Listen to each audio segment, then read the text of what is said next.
That's kind of where it is right now. And I used to like another analogy when this lady that's wanted to be a journalist. She shared a diagram of Jesus, and if you don't believe in Jesus, I'm not trying to throw religion on you, just for a picture. Jesus was here, like going towards one of the sheep that was hanging off the cliff, and in the background, the 99 or the rest of the sheep were like, "All lives matter, all lives matter," and there's that one sheep that was astray. Like, look, all y'all lives do matter, but right now, this sheep is about to fall over and die. I'm about to go grab him. 99 pounds, but a chain one. Got the rap patrol on the get patrol. Foes that wanna.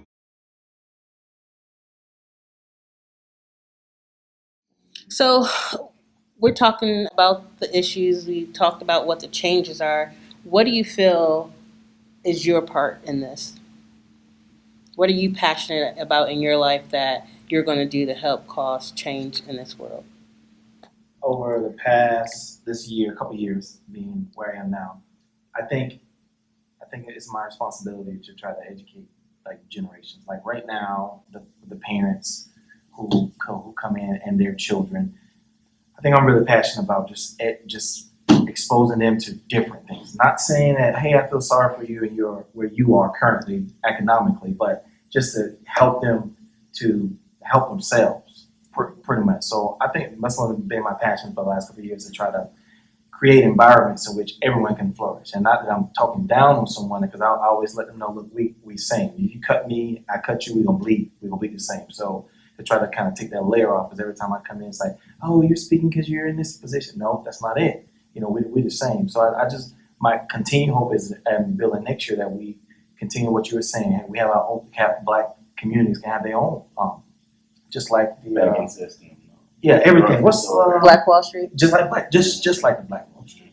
I mean, just imagine we can think back to that. I mean, go back to that time. Yes, you can do that right now. So, but we got so many other issues. So, like the change, what I want to see change, I want to see it kind of continue where it's going now. To be honest with you, I mean, you look at now what's going on. You turn any news station, I don't care if you like it or not. Look at what's going on right now. Everybody's out mobilizing. You know what did Killer Mike say? Time to plot, plan, strategize, organize, and mobilize. That's happening right now. I think we got to. So what I'm passionate about is to see what part can I do. A lot of times we may say, what can you what can each one of us do? I know we can't go and change the world. We're not supposed to change the world, but within our sphere of influence, what can we do? So as I look and think about next school year, it's like, what can I do strategically that I can speak life into the young adults, young children, and the families that come through the door. So that's what I'm just going to do every year, just to think about it. And one thing I'm going to hit on hardcore next year is financial literacy. We got a grant for it. PTA person got a grant for it next year, and so I'm hitting hardcore next year. But it's not like poor you need to work, manage your money. It's like, how can we empower ourselves to get better? So is that just for the school that you're at? Or? Yeah, because she applied for the grant. She got $5,000, and it's to do A, B, and C, and it just came along. I saw something today. Anyway, the proof. I can't say that. but I got slapped in the face yesterday because what I was able to see, what the person utilized was like a denial of credit, and was a denial of credit, and then a late payment of some sort. I'm thinking it just hit me like, we can do better. And not saying that you can do better, poor you, but like we can do better with helping each other out. Each one teach one. That's how it is. If I come up, we all come up. Right? Yeah. So I think that's another thing that's happening. I feel like people are angry for sure, but I think a lot of people are, instead of just manifesting that anger in a physical sense, it's causing them to actually, okay, hold on, wait a minute. How can I educate myself? How can I change this? Like, what can I do to make a long-term effect? I think people are using that pent-up frustration not to just have an immediate reaction, but to invest in like the long-term solution. So it's causing people to be like, wait, what's happening? Hold on, why is this happening? And people are actually starting to see the issues and trying to figure out, like voting. I'm I mean, I knew about primaries and local and how all of that worked, but I think most of our community was not educated on how important that is. Right. But these situations have now caused people to be like, oh, yeah, voting local is important. It's just not the presidential election that I'm supposed to be voting for. Especially if you want to see movement. It's because I mean, honestly, your movement is going to start with your local officials, your mayor, and all of that. You're going to see the immediate change in that. And I think these moments are actually causing people to find out how to really make that long-term change and how to get results. So, You just skipped Bryson. oh, I just had to chime in before I. Right. Bryson, you're right. My bad, Bryson. Mama Bear had to come out. Right. Instead of like just posting like a black square on Instagram, like everyone's been doing, yes, it's like giving awareness to, like Black Lives Matter, the movement, but maybe you can start like a fundraiser almost, or like something like people's businesses that have been like burned down, people that's been like looted. Maybe I could like help raise money for them to try to get themselves back on the road. Yeah. But right now, I don't really know what all I can do at my age. No, you already have You- the game. Yeah. And that's big. Yeah. Little things. Yeah. We, Tripp said before in our last episode that he will never in his life ever estimate someone because of their age. It's no matter what. It's just that passion in your heart. So. It's almost like the younger generation can almost be more effective because they, like you guys, just even when you shared your response earlier about how racism has affected you, you know, I may move different because of what I've been through in my life. It's almost like a baby. Like they'll go to the edge of that step, not even thinking about falling. You know what I'm saying? Like they'll do whatever, just be, well, what is that? Oh, let me try to get over there. Not thinking about the pitfalls and almost, you know, whereas an older person, or, you know, I guess I'm not super old, but yeah. As an older person, you know, we weigh a lot of things. We're like, You playing chess? Yeah, we playing Yes. chess. Like, you know, you may have, you know, kids or a wife or whatever that point in your life is, and you're like, man, I don't know. Yeah, I'm gonna make a change, but I don't know if I want to put myself in harm's way. You know what I'm saying? Something is like, I don't know if I should go out and protest because, like, you know, I got to make sure I'm here to provide still for my family. Whereas you might have a young Kurt where he like, hey, I'm going. You know, I'm doing this, and I feel like that gives him almost more of a strength compared to being young compared to being older with more inhibition and stuff like that. Absolutely. Yeah. I don't know if that makes sense. No, I it finally did. answered your It question. did. You didn't. Oh, I didn't either. Go ahead. Well, it was to make a change, right? Mhm. I think my job is to basically what we're trying to do now, empower that younger generation. You know, what I saw with my generation was we did lean on athletics. You know, my realm that I was in to get to college because that was the only opportunity that we felt that we could achieve a higher education. And we didn't understand entrepreneurship or any of that. We gonna go get this bag, and we're gonna go take care of our family, and you know we ain't got nothing to worry about. No, they don't worry about that. Right. You don't know what type of lifespan you're gonna have. You don't know. It's just a stepping stool. I want to teach young athletes that you're using your platform as a stepping stool to build avenues and opportunities for the ones that you love and that you want to build up so you can grow together. Once we realize how to do that as a community, I feel like, you know, there's no stopping us. And I'm not just saying African American community. I'm saying if we can get past this, because America's looking at itself in the mirror right now. We have the opportunity to make some big change, but we're going to need the whites and, you know, those in power to wake up and see themselves and learn about our history and be like, yeah, this ain't right. So as a community, I'm talking about as a whole, you know. Absolutely. This is a real quick segue because since you played sports, I played sports. I know Kurt and Jada, you guys are sports. Do you feel like, because it was like this for me, the locker room relationship that you had with your teammates was different than how you were perceived in like the school or the environment around you? Because I felt like the locker room was almost like a safe place where you could have conversations, or you really didn't. Color didn't matter. Color didn't matter. You were on the field or on the court or whatever it was, but the moment you and I'm not gonna even tell a story that what happened to me, something that happened to me in college that was just mind blowing. But once you step off that field, it was almost like, dang, The Drew Brees effect. yes. He just And I'm saying that like also with your team, like so the people that are in the locker room with you, once you're off the field or out of the locker room, It's not that the same. relationship is different too immediately. If that makes sense. Did Every y'all experience relationship that? is the fans. Yeah. Yeah, you're right. You So know? yeah. Like everything is good while you scoring a touchdown or shooting a three or something like that, and then yeah, I mean I experienced something, a lot of different things off the field, and I was just like, It's slightly traumatic, right? Yeah. It affects you and how you feel socially yeah, and everything. Yeah. it was wild. It was wild. What's the next one? You got the last one. Oh, do I? Yep.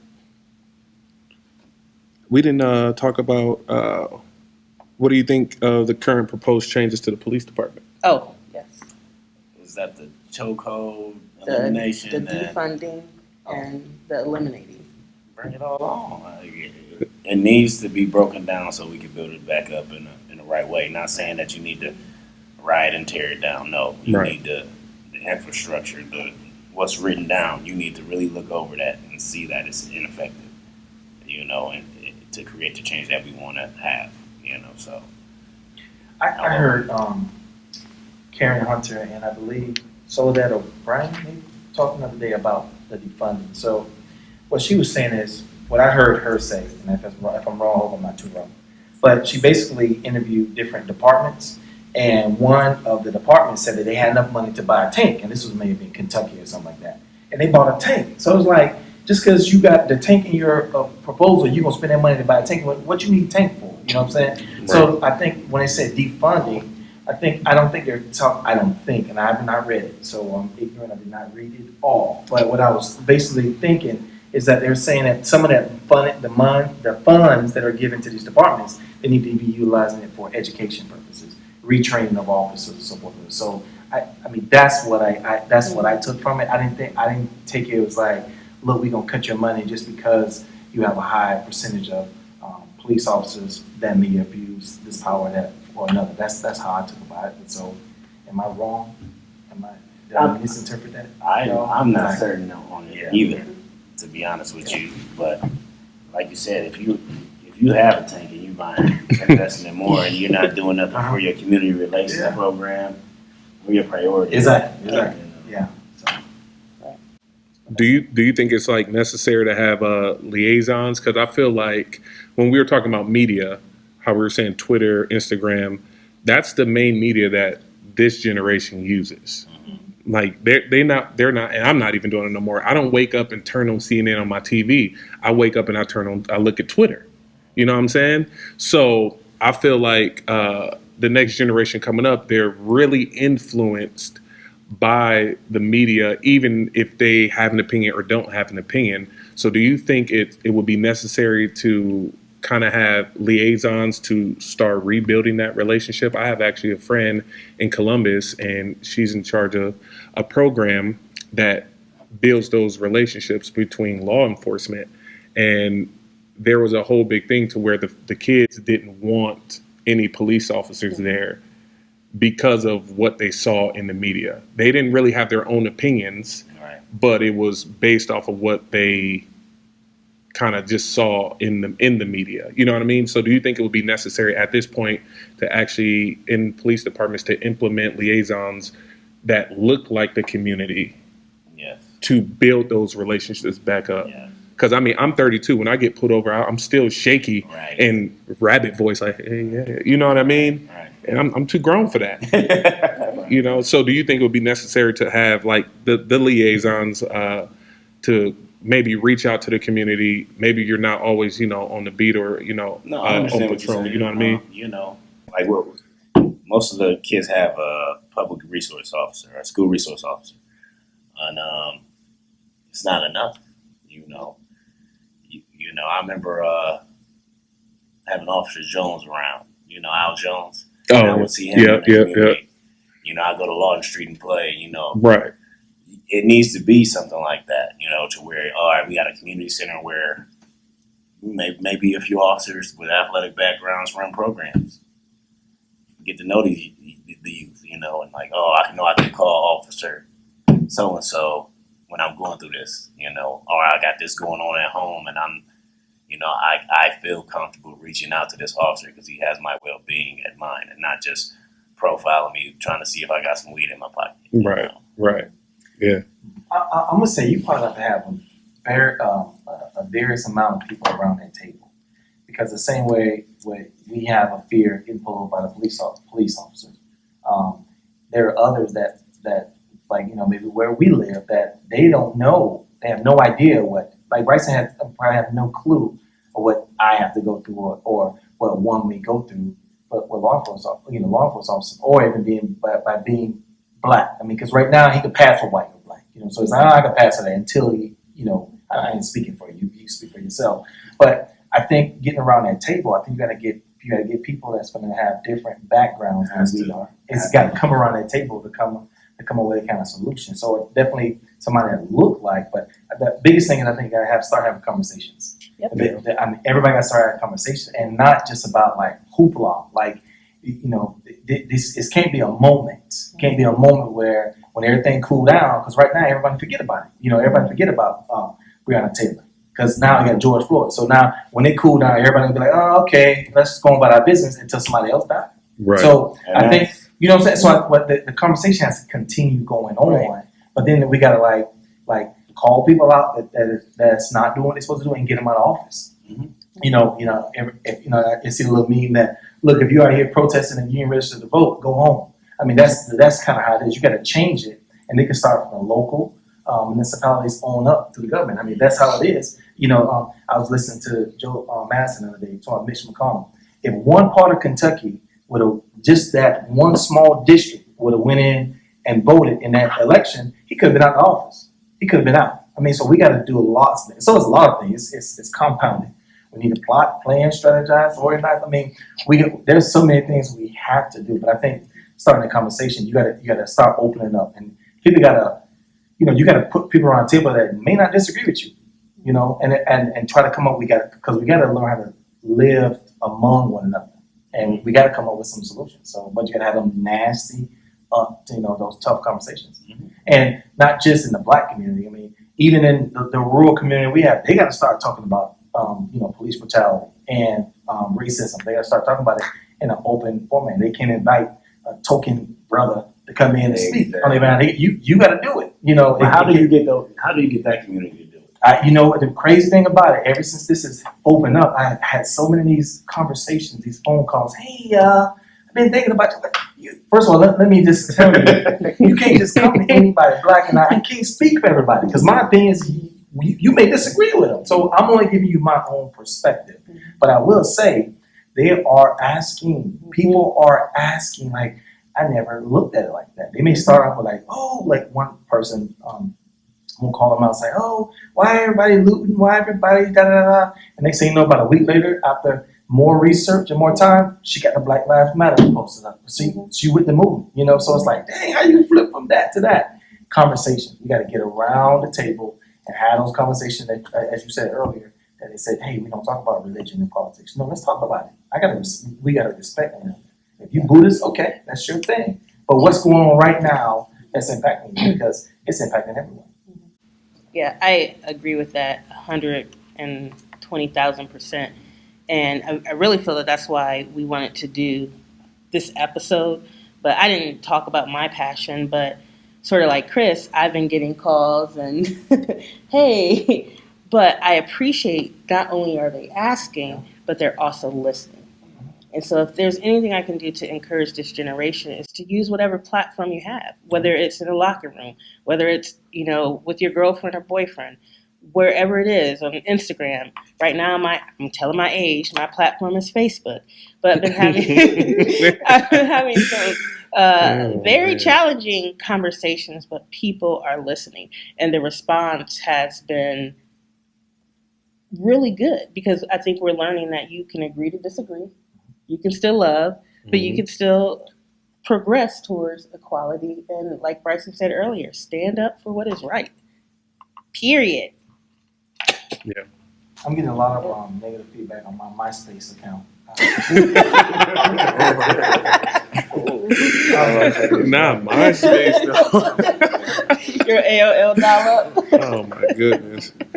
I think that was a good segue because the last question was, what do you think the answer to see true change is? And conversation is key, and I think it really is the only way. I mean, on top of like voting and stuff. But you said something super interesting, Chris. You said if you're not registered to vote, you shouldn't be protesting. No. I mean, you don't do it. that. I mean that's Register for a registration card. heavy Okay, come on, point. I get it. Because if You you're are really, right. if you're really with the cause of the change and you're really, let's protest, let's do this. Well, okay, you should be registered to vote and you should be voting. Yeah, but now is the time not to be silent also. Yeah. Oh, yeah. This is not the time to be silent. This is a direct effect of good people staying silent, because there's more good than there is bad, and right now the bad is being highlighted, and they have a voice, and that goes for every color, and so that's why I just feel like we cannot be silent no matter what. You would be surprised at what people don't know, and it's just because they've never had to ask or it was never mentioned. And so there's just a lot of educating ourselves. I want to ask everyone here, have you read the Black Lives Matter agenda? Oh, the agenda. No, Yeah. So a lot of that is we're getting pushback because people are reading it. And it has things like LGBT rights and different things like that. And so that tries to polarize, but still that's taken outside of what it's really about. This is about humans, right? No matter what you are, what color you are, who you like or don't like. It's about humans and everyone getting the same rights. And so I think that we have to continue to educate ourselves and know what we're fighting for exactly beyond Black Lives Matters.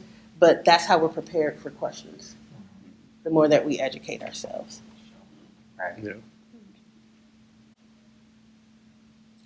As the grandma say, are all hearts clear?